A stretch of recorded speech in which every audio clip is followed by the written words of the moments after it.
కదా, ఇవి నేరేడు పళ్ళు నల్లని రంగుతో నిగనిగలాడుతున్నాయి కదా.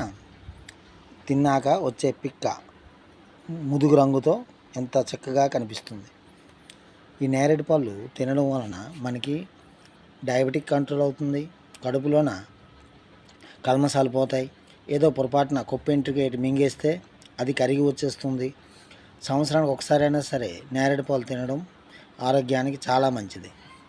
నేరేడు పళ్ళు ఆరోగ్యానికి ఒక ఔషధం అనే చెప్పుకోవచ్చు. నేరేడి చెట్లు చూస్తున్నారు కదా, చూడండి అంత దగ్గరగా కాసి ఉన్నాయి. గుత్తులు కుప్పలు కాయలు కాసి ఉన్నాయి. ఇది నేరేడు చెట్టే, అది నేరేడు చెట్టే.